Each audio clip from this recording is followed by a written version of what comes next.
Salut à tous! Vous êtes bien sur Motwise, Learn French. Installez-vous confortablement, prenez une boisson bien fraîche. Aujourd'hui, on s'attaque à un phénomène culturel fascinant en France, un événement qui transforme totalement nos villes chaque été. On va parler du grand exode estival. Oui, on va se poser une question étonnante. Pourquoi les grandes villes françaises se vident-elles complètement au mois d'août ? Mais juste avant de commencer, on a une super nouvelle pour vous. On a officiellement lancé notre page Gumroad. Et oui, c'est une super nouveauté.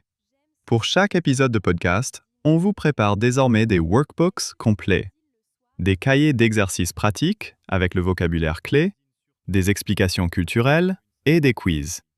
Tout est pensé pour vous aider à progresser encore plus vite. Le lien est disponible juste en dessous, dans la description de la vidéo et dans le premier commentaire épinglé. N'hésitez pas à aller y jeter un coup d'œil. Absolument, c'est le complément parfait pour réviser à votre rythme. Alors Léo, revenons à notre sujet du jour. Tu es resté en ville ou tu as déjà préparé tes valises pour le mois d'août ? Je suis encore là pour vous, mais c'est vrai que la ville a changé de visage. C'est un sujet vraiment unique. En France, le mois d'août est un mois à part dans le calendrier. Dans beaucoup de pays, les gens prennent une semaine de vacances par-ci, par-là. En France, la tradition du grand congé d'été est très forte. Pendant longtemps, des usines entières et des entreprises fermaient leurs portes pendant tout le mois d'août. Les grandes villes comme Paris, Lyon ou Marseille perdaient une grande partie de leurs habitants. Les gens partaient tous en même temps vers la mer ou la montagne. C'est ce qu'on appelle la grande transhumance estivale. C'est une tradition historique impressionnante. Commençons par expliquer cette fameuse division sociologique entre deux groupes de vacanciers. En France, il y a une vraie compétition amicale. Il y a les juilletistes et les aoûtiens. Les juilletistes prennent leurs vacances en juillet. Les aoûtiens préfèrent le mois d'août. Et quand la fin du mois de juillet arrive, c'est le moment du grand croisement sur les autoroutes. C'est le fameux samedi noir, d'un point de vue de la circulation. Ah, le fameux chassé-croisé de fin juillet. C'est une institution nationale. À la télévision, les journalistes font des reportages en direct des péages d'autoroute. On voit des kilomètres de bouchons sous le soleil. Les gens sont dans leurs voitures chargées au maximum avec les valises, les vélos et les bouées pour les enfants. C'est le prix à payer pour atteindre enfin la plage. Mais pendant ce temps-là, pour ceux qui restent dans les grandes villes, l'ambiance devient soudainement magique et très paisible. Oui, c'est le côté secret du mois d'août que j'adore. Les amis qui nous écoutez, on a une question pour vous aujourd'hui. Comment ça se passe chez vous pendant l'été ? Est-ce que vos villes se vident aussi pendant un mois précis ? Ou est-ce que le rythme reste le même toute l'année ? Dites-le nous dans les commentaires juste en dessous. On adore vous lire et découvrir les coutumes de vos pays. Et si vous aimez nos discussions conviviales et spontanées, laissez un pouce bleu dès maintenant. Ça aide énormément la chaîne Motwise à grandir. Oh oui! Merci pour vos likes, ça nous donne le sourire. Alors Alice, décrivons la vie dans une ville française vide en août. C'est une sensation très particulière. Tout ralentit. Le bruit de la circulation disparaît presque totalement. On peut traverser les boulevards sans attendre 10 minutes au feu rouge. Dans le métro, on trouve des places assises sans aucun problème, même aux heures de pointe. C'est un luxe incroyable pour les habitants qui travaillent encore pendant cette période. C'est un vrai bonheur pour ceux qui restent. Mais il y a aussi un petit côté contraignant. Beaucoup de petits commerces de quartier ferment leurs portes. Le boulanger du coin met un mot sur sa vitrine. Fermeture annuelle pour congés payés, réouverture le 1er septembre. La boucherie est fermée, le petit restaurant préféré aussi. Il faut parfois marcher un peu plus loin pour trouver sa baguette de pain fraîche le matin. C'est le prix de la tranquillité urbaine. C'est totalement vrai, le petit mot sur la vitrine est un grand classique d'août. Mais les villes ont aussi appris à s'adapter pour ceux qui ne partent pas. À Paris, par exemple, il y a l'opération Paris-Plage. La municipalité transforme les quais de la Seine en vraies stations balnéaires. On installe du sable, des transats, des palmiers, des terrains de pétanque et des brumisateurs d'eau. C'est gratuit et accessible à tous. C'est une façon formidable de donner un air de vacances à la ville pour les résidents et les touristes. Paris-Plage, c'est une merveilleuse idée. Ça montre que la ville reste vivante autrement.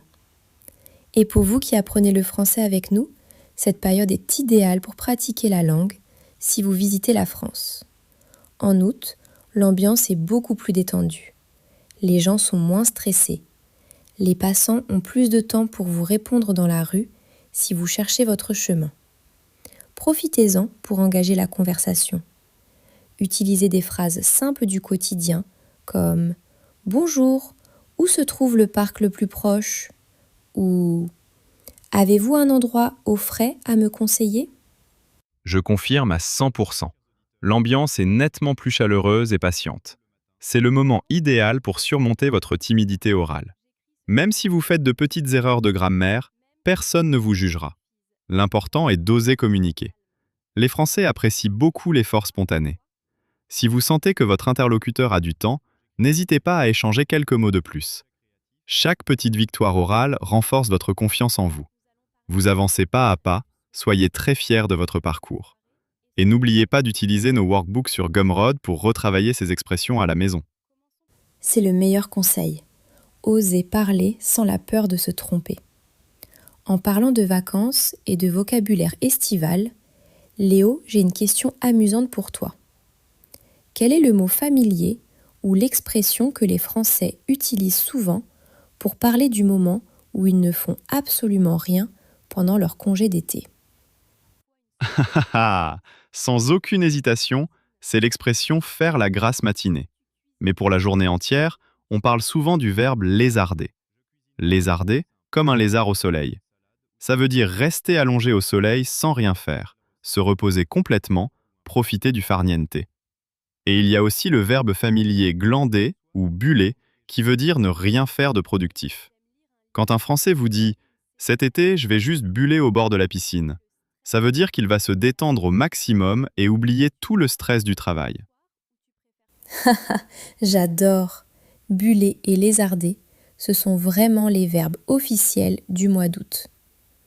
Un grand merci Léo pour toutes ces explications culturelles passionnantes et ces expressions très colorées. En tout cas les amis, si vous voulez continuer à voyager en France avec nous tout au long de l'année, c'est très simple. Si vous aimez notre méthode d'apprentissage naturel et détendue, abonnez-vous vite à la chaîne Motwise Learn French. Pensez à activer la petite cloche de notification pour savoir dès qu'un nouvel épisode est disponible. Et n'oubliez pas de télécharger votre workbook complet sur notre page Gumroad pour cet épisode. Le lien est sous la vidéo et en commentaire épinglé. Si vous voulez aussi découvrir comment se passent les vacances d'été dans d'autres pays du monde, ou si vous apprenez d'autres langues étrangères en même temps, n'hésitez pas à aller faire un tour sur nos super chaînes sœurs. On a Motwise Learn English pour perfectionner votre anglais avec la même ambiance chaleureuse, et Motwise Learn Spanish pour ajouter du rythme, du soleil et de la passion à vos cours de langue. Il y en a vraiment pour tous les profils et tous les projets, alors profitez-en, l'accès est totalement libre et gratuit. C'est la meilleure communauté pour apprendre en s'amusant et s'ouvrir au monde. Merci encore 1000 fois de nous avoir suivis avec autant d'attention aujourd'hui. Prenez grand soin de vous, que vous soyez en vacances ou au travail. Prenez le temps de lézarder un peu, continuez à pratiquer votre français en souriant et on se retrouve très très vite pour un prochain épisode plein de bonne humeur. Salut tout le monde, à bientôt! Salut à tous, passez un bel été, profitez du calme des villes et à très bientôt pour la suite de nos aventures.